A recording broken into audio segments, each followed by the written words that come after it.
Assalamualaikum warahmatullahi wabarakatuh. Perkenalkan, nama saya Murni SPD Aud, calon guru penggerak Angkatan 1 dari TK Masito, Desa Adiraja, Kecamatan Adipala, Kabupaten Cilacap, Provinsi Jawa Tengah, akan memaparkan koneksi antar materi modul 3.1 A8, yaitu materi pengambilan keputusan sebagai pemimpin pembelajaran, yang tentulah materi ini sangat penting bagi kita sebagai seorang pendidik. Filosofi Patrap Triloka Ki Hajar Dewantoro dan pengambilan keputusan didasarkan pada semboyan beliau. Yang pertama, Ingarso Sung Tulodo, yang artinya di depan memberi teladan. Analisis situasi, pertimbangan-pertimbangan, dan bahkan pengujian-pengujian penting dilakukan sebelum seorang guru melakukan pengambilan suatu keputusan. Cara pengambilan keputusan dan hasil akhir keputusan seorang guru tentulah akan menjadi contoh atau teladan bagi murid-muridnya atau bahkan rekan-rekan sejawatnya yang ada di lembaga di saat mereka melakukan satu hal yang sama.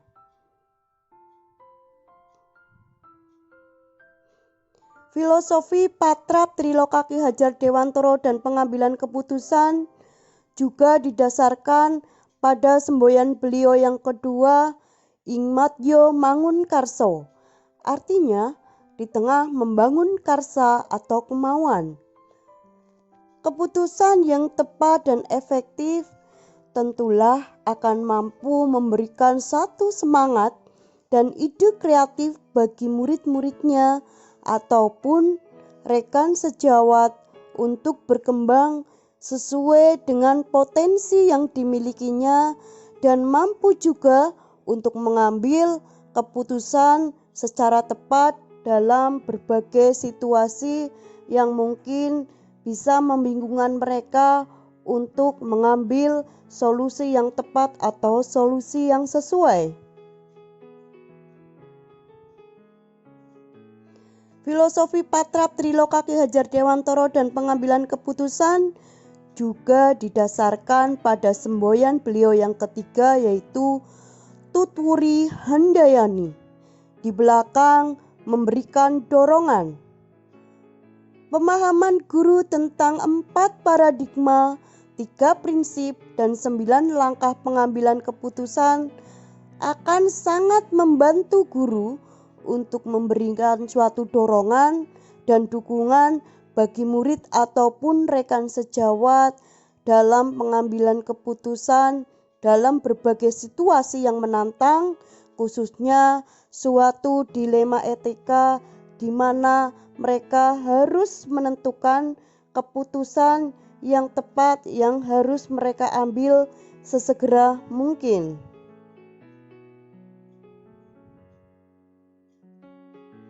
Nilai-nilai dalam diri berpengaruh pada prinsip pengambilan keputusan. Nilai-nilai dari diri seperti kejujuran, kebenaran, rasa tanggung jawab yang dimiliki oleh seorang guru akan mengarahkan guru tersebut menggunakan prinsip berbasis peraturan, rule-based thinking dalam pengambilan suatu keputusan. Sedangkan nilai-nilai diri seperti rasa kasihan, sayang, cinta, toleransi, kesetiaan akan mengarahkan seorang guru untuk menggunakan prinsip berpikir berbasis rasa peduli atau care-based thinking. Sedangkan nilai-nilai dari diri seperti nilai agama, penghargaan akan hidup, visionary akan mengarahkan seorang guru menggunakan prinsip berpikir hasil akhir. Kaitan kegiatan coaching dengan pengambilan keputusan. Sesi coaching akan sangat membantu guru untuk memaksimalkan potensi yang dimiliki dan memecahkan permasalahan saat menjadi pemimpin pembelajaran. Coaching menjadi salah satu solusi kreatif berupa komunikasi asertif ketika seorang guru menghadapi situasi dilema etika sebagai pemimpin pembelajaran. Coaching juga mengarahkan guru untuk menghasilkan keputusan yang tepat dan berpihak pada murid. Coaching juga akan membantu murid untuk dapat mengambil keputusan secara tepat dan efektif sebagai bagian dari murid yang merupakan merdeka belajar.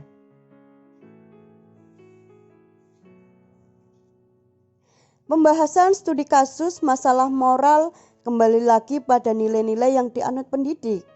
Ketika dia belum tahu tentang 4 paradigma, 3 prinsip, dan 9 langkah, pembahasan studi kasus masalah moral hanya berdasarkan pada prinsip, nilai-nilai atau keyakinan diri, intuisi semata tanpa melakukan pengujian-pengujian benar salah dan tidak melakukan refleksi akan keputusan yang sudah dia ambil.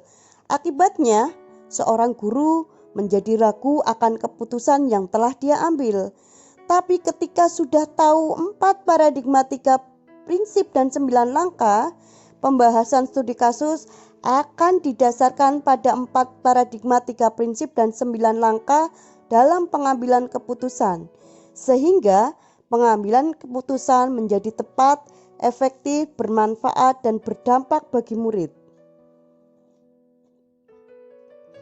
Pengambilan keputusan yang tepat tentulah akan berdampak pada lingkungan yang positif. Lingkungan menjadi kondusif, aman, dan nyaman.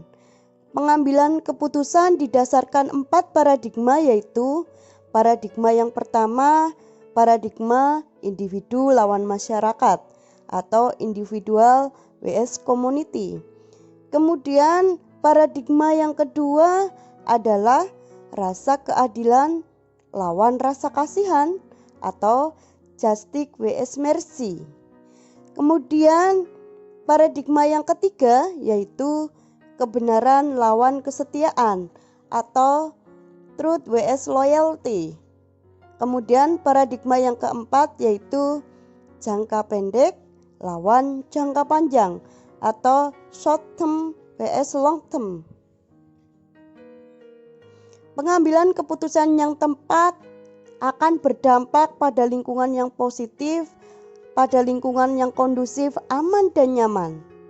Pengambilan keputusan yang didasarkan pada 3 prinsip resolusi yang ada, yaitu prinsip resolusi yang pertama adalah berpikir berbasis hasil akhir atau end-based thinking.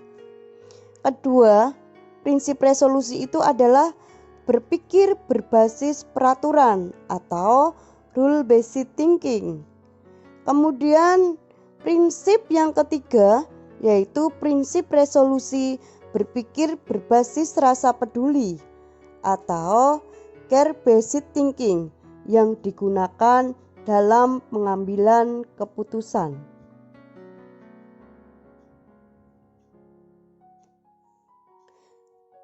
Pengambilan keputusan juga didasarkan pada 9 langkah, yaitu yang pertama mengenali ada nilai-nilai yang bertentangan, yang kedua menentukan siapa saja yang terlibat, kemudian yang ketiga mengumpulkan fakta-fakta yang relevan, yang keempat pengujian benar salah melalui uji legal, uji regulasi atau standar profesional, uji intuisi, uji halaman depan koran, uji panutan, yang kelima melalui pengujian paradigma benar lawan benar melalui 4 paradigma individu lawan masyarakat, rasa keadilan lawan rasa kasihan, kebenaran lawan kesetiaan, jangka pendek melawan jangka panjang atau short term as long term yang bisa untuk mengambil satu keputusan. Langkah yang keenam yaitu melakukan prinsip resolusi melalui 3 prinsip.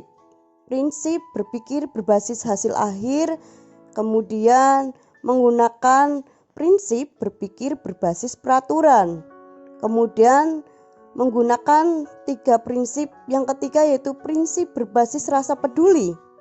Kemudian langkah selanjutnya yaitu langkah ketujuh, investigasi opsi trilema. Kemudian barulah kita akan membuat satu keputusan. Kemudian keputusan itu harus dilihat lagi dan direfleksikan apakah sudah tepat dan sesuai melalui tahapan yang ke-9 itu ataukah belum sesuai. Bisa dilihat lagi lalu direfleksikan kembali.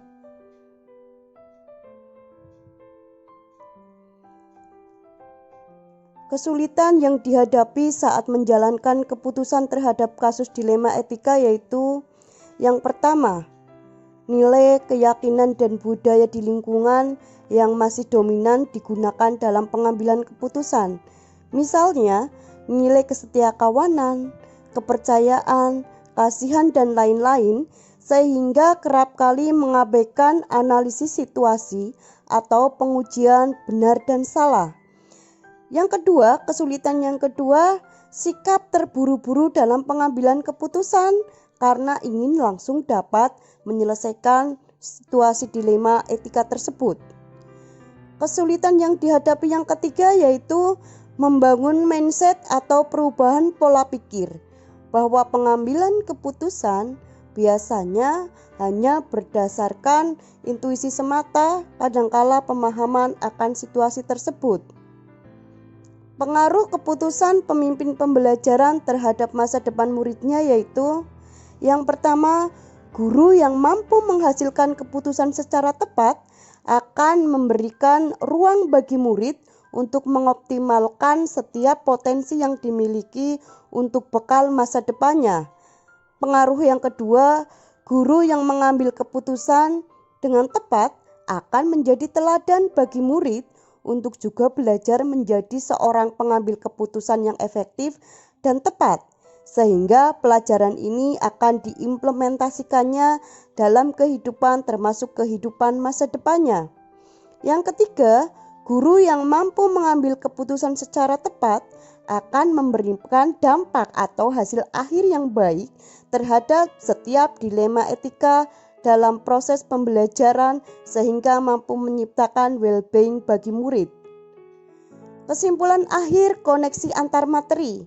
Yang pertama, guru sebagai pemimpin pembelajaran harus mampu melakukan pengambilan keputusan secara tepat termasuk dalam menghadirkan pembelajaran yang berpihak pada murid melalui pembelajaran berdiferensiasi dan coaching. Yang kedua, dalam pengambilan keputusan, guru berlatih dan melatih kompetensi sosial emosional murid untuk mewujudkan well-being murid dan well-being guru. Dalam proses pengambilan keputusan yang bertanggung jawab, diperlukan kompetensi kesadaran diri, pengelolaan diri, kesadaran sosial, dan keterampilan berhubungan sosial. Yang ketiga, coaching dapat menjadi media komunikasi asertif antara guru dan murid. Yang keempat, dengan serangkaian proses ini, potensi dan kodrat murid sesuai filosofi Ki Hajar Dewantara akan dapat dikembangkan dengan baik sehingga mampu mengoptimalkan nilai-nilai positif bagi murid. Menurut Bob Talbert, mengajarkan anak menghitung itu baik, namun mengajarkan mereka apa yang berharga atau utama adalah yang terbaik. Teaching kids to count is fine, but teaching them what count is bad.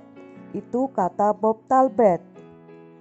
Demikian tadi paparan modul 3.1A8 tentang pengambilan keputusan sebagai pemimpin pembelajaran yang tentulah bermakna bagi kita. Akhirnya saya ucapkan terima kasih. Akhir kata, wassalamualaikum warahmatullahi wabarakatuh.